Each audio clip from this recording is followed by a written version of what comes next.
Ladies and gentlemen, I want to welcome you to the January 12th Board of Adjustment meeting. If you'd all please rise for the Pledge of Allegiance. I pledge allegiance to the flag of the United States of America and to the republic for which it stands, one nation, under God, indivisible, with liberty and justice for all.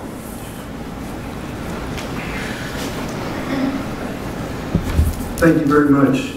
For the members of the board, in order to speak, push the little red button to go on, and we're good. Patty, do you want to go ahead and call the roll? Yes, sir. Board Member Marv Beam. Here. Board Member Carol Conry. Present. Board Member Fred Elia. Present. Board Member David Gardella. Present. Board Member Tony Gatliff. Here. Vice Chair Jane Mason Goldman. Here. Chair Mike Kelly. Here. Alternate Member Gerald Wizawati. Present. City Manager Kyle Riefler. Here.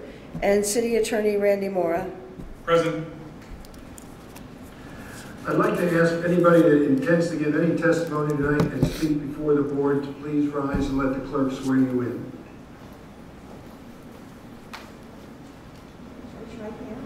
Do you solemnly declare affirm that the testimony you're about to give in these proceedings is the truth, the whole truth, and nothing but the truth? Thank you. Thank you.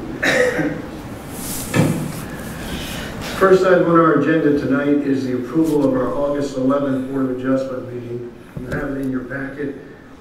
If there's any corrections or additions, we'll entertain that. If not, I'll accept the motion to approve the minutes. I make a motion. Second. Carol, you have a second? Second. Second. Okay. All in favor of the August 11th minutes, please say aye. Aye. Opposed? Motion carries. Second item, approval of our October 13th Board of Adjustment public meeting. Again, the minutes are in your packet. If there's any changes, let us know. Otherwise, I'll entertain a motion to accept. Do we have a second? Second. Thank you. All in favor of accepting the minutes, please say aye. Aye. Thank you. We've already done item number 3, the swearing in of witnesses. So for the sake of the board members and for the sake of the applicant and his representative, here's the rules we're going to follow tonight. I will actually read the variance request, at which point our city manager will make a staff report. Our city attorney will make any comments as part of the staff report, and then we will ask you as the applicant to come to the podium and make your presentation.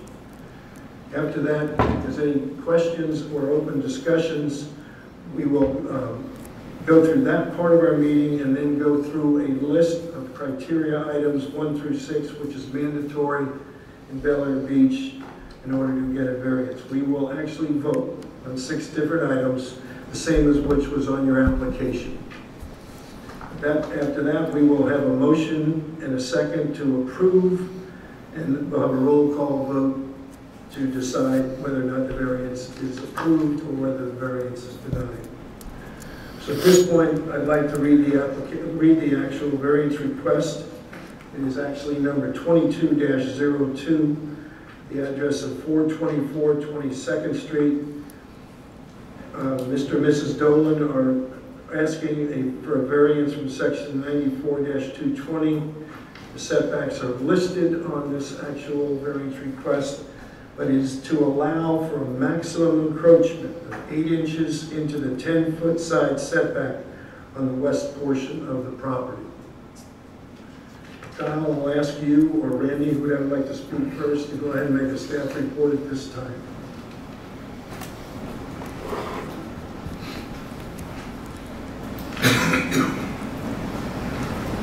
Kyle Riefler, City Manager of the City of Bel Air Beach. So I put a packet in front of you that's going to be the same as the slides I'm going to go through. And I'm going to cover what happened, the timeline, and the events, how the city knows them to be. The original permit application was approved for the property of 424 22nd Street, which is legally known as Bellevue Estates Island, first edition, lot 26. That was approved by Al Carrier Al Carrier is our city engineer, via a letter that was given to our previous city manager, Lynn Reeves. And that's the letter. So on August 23rd, he said that this revised plan at the time was approved. So from there, on August 22nd or 27th, 2021, Lynn Reeves approved the permit application. And if you're not familiar with the permit process in the city, it comes to us first for a pre-permit approval. City engineer checks the site plans and permit per our code. It gets approved, then it gets taken to the Pinellas County Building Services, which they do mainly the Florida Building Code and permit and inspections. So on the 27th, and then approved it, he said per Al Carrier, PE, and this is the application. And on October 25th, 2021, the permit was created and issued by the Pinellas County with CBP-21-04939. And until then, they commenced construction and built the structure, continued through the permitting and inspection process with the county. And then on November 15th, 2022 is when the Pinellas County inspector noticed that the building setback was supposed to be at 10 feet and noticed that it was encroaching that 10-foot setback. And at that time, they notified the builder and put the permit on hold. So Al Carrier, the PE, contacted me and said, you know, it's on hold because of an encroachment of the setback. I took a look at the property, looked at the the legal description, went to our setback section of the code, and determined that they were correct, that the setback was supposed to be 10 feet as opposed to 7.5. So at that time, they showed an illustration of like a snapshot of the plans. It shows where the encroachment is. And the encroachment is 0.7 feet or about 8 inches, from what I understand. And there's a number. Survey that was done. So since the county put it on hold, the builder requested that it wanted to find out through Al if we had a way to, like an admin override. I contacted the city attorney, we looked at the code closely and saw that there was no admin decision that could override that. At that point, we saw that the Board of Adjustments had to make the decision on the matter. And I feel when looking at this is the code, section 94-220, minimum living areas and setbacks. When I looked at it, I found Bellevue Estates Island, first, second, and third edition, and then it lists the side setback as 10 feet. I discussed this with Al, trying to understand why he approved the 7.5. Al told me and made me aware of this on page 3 of 5 of that code, where it says Bellevue Estates Island, and this lists 7.5 foot side setback. I looked at it closely. He also pointed out that he noticed in the section where it says first, second, and third edition that Bellevue is spelled Belleview, and in the section that he took the setbacks from, it was spelled Belleveue. And if you look at the legal description, it shows it's spelled Belleveue. So Al disagreed with me, saying that he felt like that was what the side setback was supposed to be. I believe it wasn't because I did some more research and realized that there is no Bellevue Estates Island that's spelled with the V, I-E-W. So I saw that as a misspell because if you go higher up in the same section, the regular Bellevue Estates is also misspelled on page 2. So being also that there's only a Bellevue Estates Island that's either first, second, or third edition, I determined that was what was referencing those properties, that this Bellevue Estates Island shouldn't have been there. So Al, at that point, wrote his letter recommending that a variance was needed. He pointed out that the spelling was different. I made that note.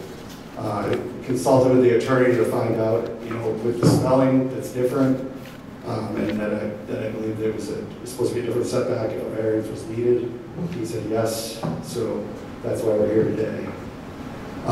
Since then, I went to the code and discovered that the last ordinance that was codified was done in April of 2008. So city clerk found that ordinance for me, which is this ordinance number 08-02. And I went and found the setbacks of the Bellevue Estates Island as it reads first, second, and third edition on page 2, and it is spelled correctly. So at some point when the code was codified, it got misspelled. So the original ordinance shows that it was supposed to be spelled that way. But then I also noticed that Bellevue Estate Island, that section at the very end, is still there. So after all that, Al, he wrote his letter that states that this needs a variance for the setback being 10 feet in an encroachment, and that also makes a note that it's spelled differently. So that's all I have. Thank you very much. Randy, do you have any comments at this point? No, my role at this is not as much as presenting the case, but to make sure the process is abided by. I would suggest at this point, if any of the members of the body have any questions for the city manager, now would be an appropriate time to ask him. Thank you. I'd like to ask the city clerk at this time if we've received any correspondence regarding this variance request. Patty? No, sir, we did not. No letters, no emails, no phone calls, no No, nothing? nothing. Okay. Thank you very much. Go ahead. Question, David? City Manager? Were the plans submitted as then being a side setback of 10 feet, and then during construction, they encroached by 8 inches, or what? The original plans, what were they showing for the side setback on the west side?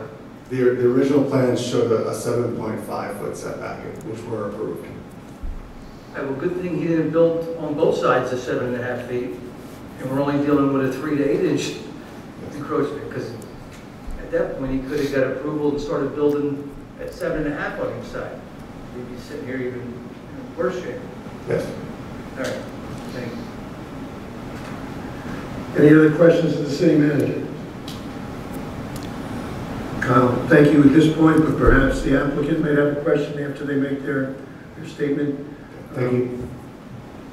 Mr. Onyx, if you care to come to the podium, it's all yours. So I'm actually Clay Gilman here on behalf of Brian Owens. Thanks for coming. No, we agree with the timeline and everything the city manager in that regard. As Mr. Gardella noted, it's just that eight inch. It's like 8 that tapers down to about 3 or 4 inches setback. Where we were approved for a 7.5-foot setback, so it's a very minimal encroachment into that. Where it now is known that it's a 10-foot setback. With all of the, I don't know if that's still the typos with the Bellevue and Bellevue, there was some confusion, and then once it was approved by Mr. Carrier, the applicant, my client, and the contractors all agreed that we were good to move forward with construction, and it was only until Pinellas County came back several months later and corrected that error that we understood that it was a 10-foot setback. So construction had already been underway and things were moving. So that's why we're here today for the variance for the, again, it's like a 3 to 8 inch setback encroachment. Other than that, I think the city manager did a good job explaining the whole situation, and I don't have too much more to add other than I don't know if there are pictures in the application, but there are pictures that show, you know, I can hand you that are showing that the setback encroachment is minimal, and it only backs up into the neighboring property's air conditioning unit and utility area, so it's not blocking any view, and it's not prohibitive of any of his property's rights. We got it. You got it? Okay, great, thank you. If you have any questions, that'd be great. Otherwise, I think that's all I have for you. So the applicant, they had good faith in what they did. They went through the process okayed them. And Yes, Mr. Gallup. They went through the process. They, you know, submitted plans for 7.5 foot setback, and we're at 9.3, trying to be, you know, as far away from that as possible. And then, you know, they submitted the plans in good faith that 7.5 was the setback because of the Bellevue Estates, Bellevue. And then the misspellings, you know, as I read the code, it's very difficult to tell which one they were referencing for the Bellevue Estates Island. by any chance any communication with the neighbor on that side? Yeah, we've actually discussed with the neighbor, and I believe they have text messages, correspondence that they're totally fine with these, and obviously they're not here, so I don't think there's too much of an issue on their end. That was my next question. Has there been correspondence, even verbally, with the neighbor, especially on that west side? Yes, So I'll they're say, okay with it? Mariah, do you have more to speak to that? I mean, she is more aware of the actual communication. I'm sorry, ma'am, before you begin, I don't believe you were sworn. Can you stand and raise your right hand? Yep. Sorry about Do you solemnly declare or affirm that the testimony you're about to give in these proceedings is the truth, the whole truth, and nothing but the truth? that. Yes. If you could just state your name and address before you begin. I'm Mariah Herring, and I live at 13416 Twig Terrace. I've not been in direct contact with the owners to the west of the Dolans, but I've just spoken with the Dolans, and they're in communication with the neighbor. They've actually fixed their block wall, you can see in the picture. So they're friends. So you're representing you are the contractor? Yes. Okay. So the contractor's been in contact with the Dolans, and the neighbors have been informed, so everything's copacetic at this point? Yes. Okay. I'll add that I sold the house years ago to the people to the west. Christian Stein is his name. Yes. And I called him earlier this week just to say, are you aware of what's going on? We have a hearing. I never heard back from him. I left him a pretty detailed message. So I didn't hear anything back. I'm sure he would have contacted me if there was. I think he travels a lot too. Yeah. But yeah, it was a text message on Sunday that Vinny had spoken with Christian, and he was okay with it. Great. Okay, for the board's sake, we will go through our criteria of 6 questions. I will ask each question, read each question, so that the applicant understands the procedure. You're welcome, sir, to stay right where you are if you care to. You're welcome. I mean, if there's any questions, we can still come back to you. Each of these questions, if you have a yes answer, the variance will be approved. If there's a no answer, the variance will be denied. The board will vote by roll call on each of these 6 criteria. Number 1, as the Board of Adjustment shall find that the applicant, 1, demonstrated that special conditions or unique circumstances exist which are peculiar to the land, structure, or building involved, and which are not applicable to other similar structures or buildings in the same zoning district. A yes vote, the variance is approved. A no vote, the variance is denied. Patty? Mr. Beam? Aye. Ms. Conroy? Aye. Mr. Elia? Yes. Mr. Gardella? Yes. Mr. Gatliff? Pardon? Yes. Thank you. Ms. Goldman? Yes. Mr. Kelly? Yes. 7-0, passes. Thank you. Number 2, as the applicant demonstrated that the variance requested is the minimum variance that will make possible a reasonable use of the land, building, or structure. A yes vote, the variance is approved. A no vote, the variance is denied. And as the applicant has stated, and so has city staff, we're only talking about a maximum of 8 inches on the west setback. Patty? Mr. Beam? Aye. Ms. Conry? Aye. Mr. Elia? Yes. Yes. Mr. Gardella? Yes. Mr. Gatliff? Yes. Ms. Goldman? Yes. Mr. Kelly? Yes. Passes 7-0. Thank you. Number 3, as the applicant demonstrated that granting the variance requested will not confer on the applicant any special privilege that is denied by this chapter. A yes vote, the variance is approved. A no vote, the variance is denied. Patty? Mr. Beam? Aye. Ms. Conry? Aye. Mr. Elia? Yes. Mr. Gardella? Yes. Mr. Gatliff? Yes. Ms. Goldman? Yes.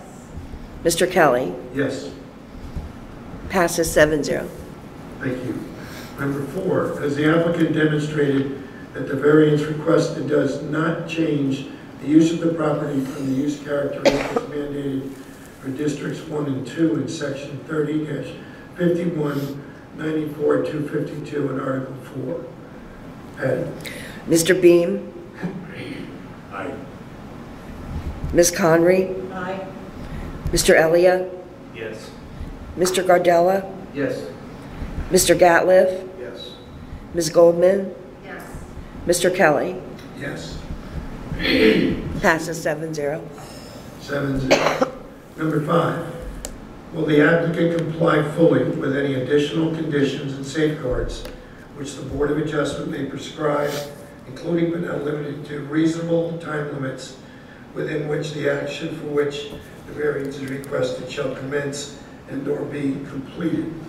Yes vote, the variance is approved. No vote, the variance is denied. Patty? Mr. Beam? Aye. Ms. Conry? Aye. Mr. Elia? Yes. Mr. Gardella? Yes. Mr. Gatliff? Ms. Goldman? Yes. Mr. Kelly? Yes. Passes 7-0. Thank you. Ms. Goldman? Number 6. Has the applicant demonstrated that the variance requested does not violate any provisions and requirements set forth in Chapter 62 and Chapter 74 of the City Code? Patty? Mr. Beam? Aye. Ms. Conry? Aye. Mr. Elia? Yes. Mr. Gardella? Yes. Mr. Gatliff? Yes. Ms. Goldman? Yes. Mr. Kelly? Yes. Passes 7-0. Thank you. Okay, so we would like to make a motion to approve the applicant's request for the variance. Do I have a second? Second. You want to make a motion? We'll move to accept the variance. I'm sorry, I'm confused by what's happening. I'm sure this is Randy speaking, city attorney. Yeah. Is member Goldman, did member Goldman make the motion? She's asking. Yes. I'm asking for the motion as the vice chair because Mr. Kelly's lost his voice. I see, sorry, that wasn't clear to me. So the gavel's been passed and Ms. Goldman is presiding. And Ms. Goldman is looking for a motion. Right. Member Gatliff has made the motion. Is there a second? Second. We were just testing you, Randy. I just want to make sure we're following and the record's clear for the applicant as well. So we have a motion and a second. Okay, thank you, everyone. I have one final request. Go ahead, Patty. Can I take a vote on that, Ms. Goldman? A vote on the, yes? Roll call, Thank yes. Mr. Beam, I'm sorry. Ms. Conry? Mr. Elliott? Yes. Mr. Gardella? Yes. Mr. Gatliff? Yes. Ms. Goldman? Yes. Mr. Kelly? Yes. Motion passes 7-0. By your vote, the variance has been approved and an order will be entered accordingly. Thank you for your attention to this matter. Thank you very much. Thank you. Meeting adjourned, everybody. Thank you. She's hired. That's quick one, Joe.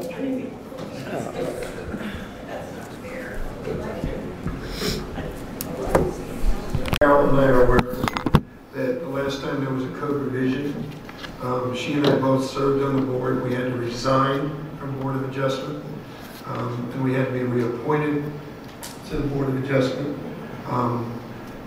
There's Randy, I'm not sure if it's a statute or an ordinance that says a member of the Board of Adjustment cannot serve on any other committee at the same time.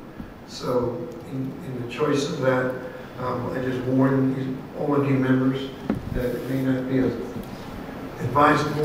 Otherwise, you do have to resign your position. I'm not independently familiar with it. I'll take your word for your experience, but we would certainly make sure that as we got membership for any board, that it aligned with all of the Yeah, we found out at the point of reappointment, Carol and I had already served with council members, and we were suddenly told you have to come back on and reapply. So it got pretty nasty. Thank you very much. Is there any other items before the board? If not, we are formally. Yes, ma'am. I had a question about the. I have a question about you brought up about the pool code, the height restriction. I was curious who made that rule and why was it? The city council made that rule, and it was amended in 2016 to the current state. It says the maximum height above the crown of the road that a pool can be is 18 inches. And one of the gentlemen on this board who has a pool under construction now had to come before this board with a variance for that purpose. This is where the city engineer gets involved too.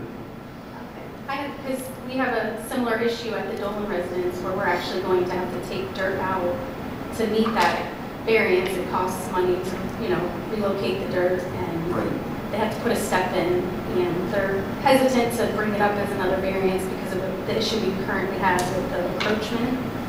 And I just feel for them because, they have to put a step in because of this rule. It doesn't make sense to me either what they're trying to accomplish. As it stands now, and the applicant that we had for the meeting back in August was told by the city at that point that either the rule gets changed or you go for a variance. He chose because of time to go for a variance. Again, even if it goes through approval or review here at the city level, Randy, that would take 3 or 4 months on it, at least. Perhaps, depending on how frequently the bodies meet, and it could be sooner than that. But yes, most ordinances, every ordinance or code amendment takes a first reading and a second reading, 2 hearings of the commission. And that's provided it's not an amendment to the land code, it also has to go before the planning and zoning board or some other body. Some ordinances have to go through different cycles. But in as much as I'm being asked, yes, anytime there's an ordinance on the books, whether we believe it's sensible or not, either the ordinance applies or you get a deviation from it. And as that ordinance reads, that's how it would work at this point. In all honesty with you and candor on record, the wisdom behind any ordinance doesn't change its enforceability. Right. Okay, well, thank you for your time. I'll bring it up with the Dolans and see. I will tell you that in the past, the recommendation to those that are under new construction, as you are, it's sometimes easier to comply with that ordinance and go ahead and cut it to the 18 inches, where it's an existing home, an existing owner that had nothing to do with how the ordinance was written. A variance is looked upon more gracefully. So since you're new construction and you're aware you can make that choice in terms of time and them getting finished, it might be better for them for the sake of compliance. But ultimately, that's a decision your client has to make on its own, and the city cannot give you legal advice. All right. Okay. Okay, thank you. Thank you very much. I appreciate everybody coming tonight. Thank you very much. We stand adjourned.